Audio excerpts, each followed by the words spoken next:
My favorite sentence from, well, probably my entire life.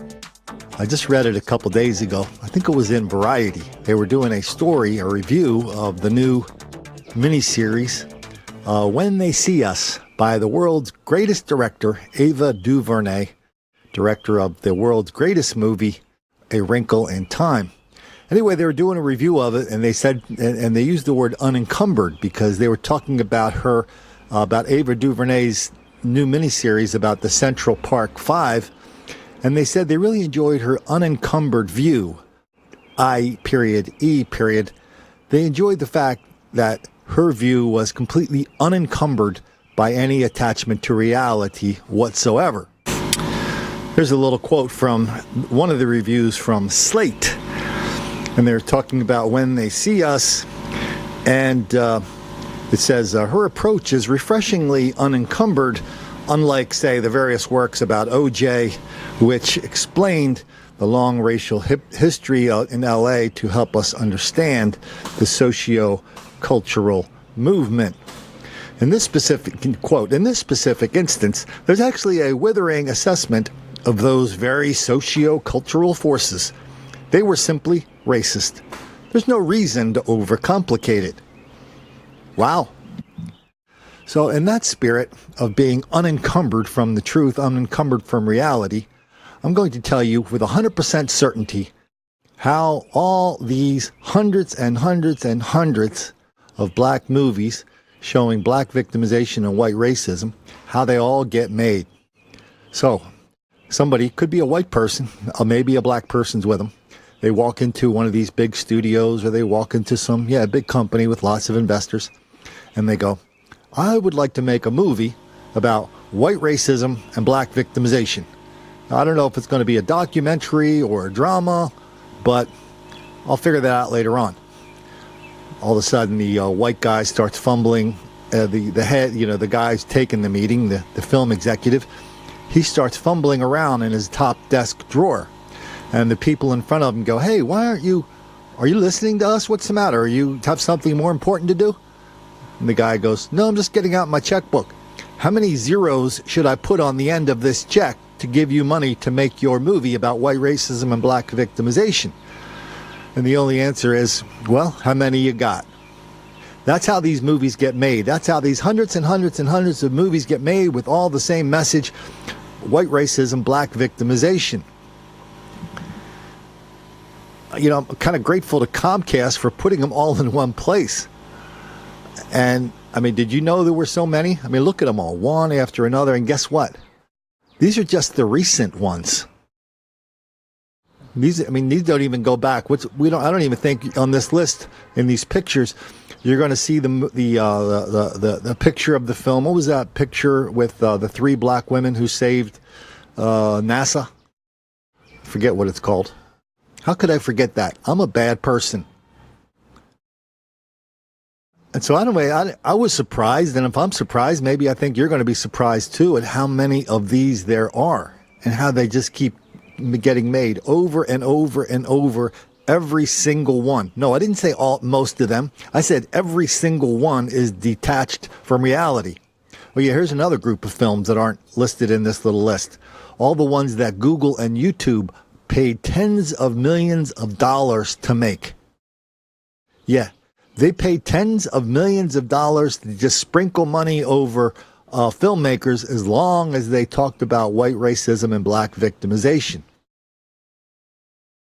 Now here's where, to me, it gets a little weird. So, hundreds and hundreds of these movies, and when one little guy with one little computer, one little microphone, one little point of view, and maybe a few reporting chops in his back pocket comes along and says, well, I don't really agree with that. I think we need a contrasting point of view to expose these things. And I'm not going to call anybody any names. I'm just going to look at what you said, and I'm going to contrast with what you said or what you showed on video on what the truth is.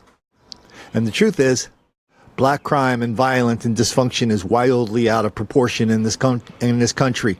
And it's nobody's fault except the people who are criminal and violent and dysfunctional. It's not my fault. It's not your fault.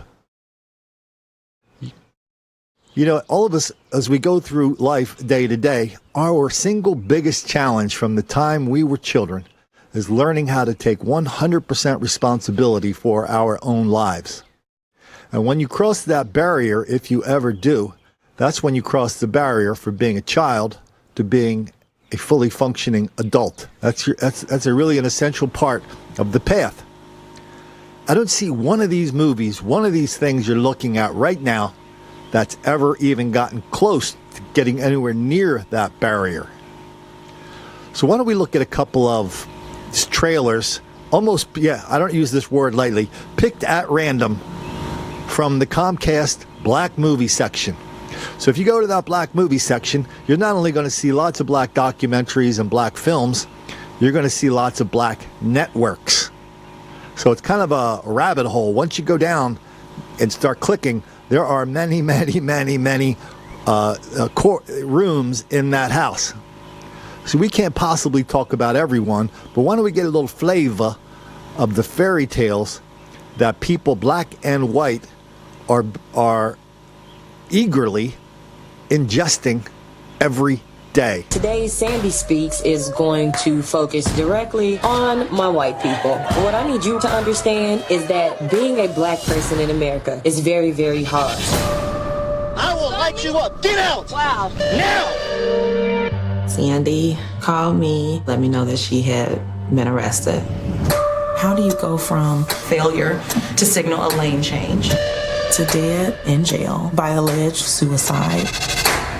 I believe she let them know. I'll see you guys in court, and I believe they silenced her. We're southbound on Paxton. There appears to be 3 male blacks in a vehicle. It's a white Hyundai, I believe. At any time during this evening, did it go through your mind that this was not a human being that you were beating?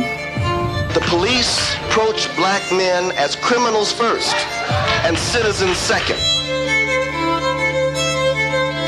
Tonight we must tell our children that for African American children and adults, freedom is not yet a reality in the United States. If they cannot get a conviction with the Rodney King video available, there can be no justice in America. We, the jury, find the defendant not guilty. Today, this jury told the world that what we all saw wasn't a crime. This is a travesty of justice! We have to show Los Angeles that we are resilient. There's been a mini riot at this location. Our people have suffered not only civil rights, but the right to be a human being. How many more Rodney King does it have to be? Now they're pulling the driver out. They're beating the driver. Oh my God. How much worse does it need to get? Proclamation of a state of emergency for Los Angeles City. We have no police support whatsoever. This is not fair! This is not fair! My name is Star. 2 R's. Daddy named me that. Garden Heights. Mama and Daddy says our life is here because our people are here. We got Mr. Rubin's barbecue, Mr. Lewis's barbershop, and Daddy's store. The high school is where you go to get jumped, high, or pregnant. We don't go there. Williamson is another world, so when I'm here, I'm Star version 2. Yo, those kids are lit. Basically, Williamson Star doesn't give anyone a reason to call her ghetto, and I hate myself for doing it. Until the weekend comes around. I get those goosebumps every time. What's up? Where you been at? Man, I don't know. You be hanging with all the white kids. Shut up. Yeah, when you're not around, when you go that to Out of the car.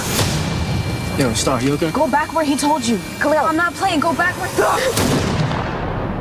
What did you do? Today, Garden Heights is reeling after the shooting of a 17-year-old black teenager by a white police officer. We live in a complicated world. It doesn't seem that complicated to me. Violence, brutality. It's the same story, just a different name. Freddie Gray, a young man arrested by Baltimore City Police last weekend, has died.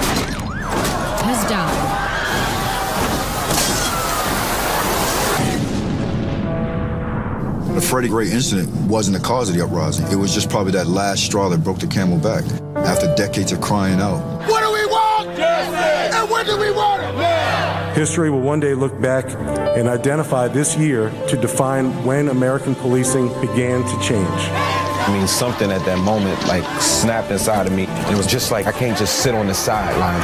And that's what this is about. I want you and Fox News to get out of Baltimore City because you're not here reporting about the boarded up homes, you're not reporting about the poverty levels, but you're here for the black riots. I'm not an organizer, I wasn't a protester for any of this happened. I'm learning as I go. We're in a community where it's underserved and over-policed. A black woman speaks truth and society loses its mind. You don't believe that people should hear a progressive message about race from a white person. That's not why you're doing this. You're just doing it to get back at me. Hey, I was gonna meet, I'm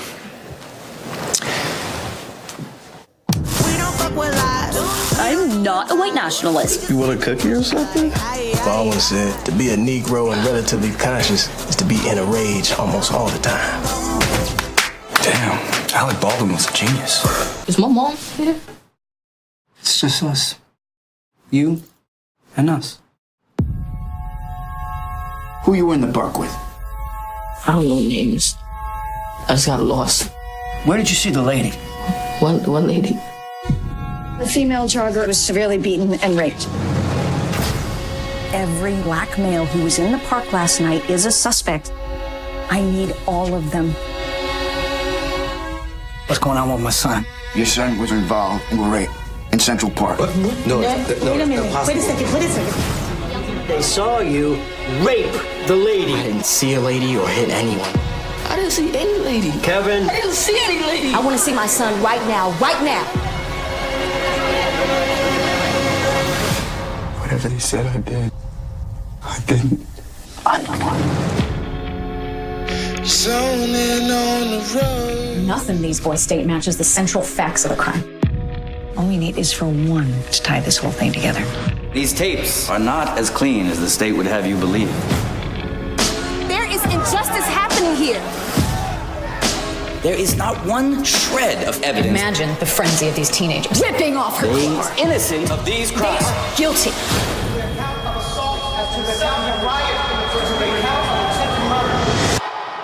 Why are they doing us like this? What other way they ever do us? I've been having these dreams. I keep hearing these footsteps. And they coming closer and closer. That's me. Coming to bring you home. They said if I went along with it, that I could go home. And that's all I wanted. The police will do anything. Lie on us, they will lock us up, they will kill us. This is my life. And so the last one is the latest one.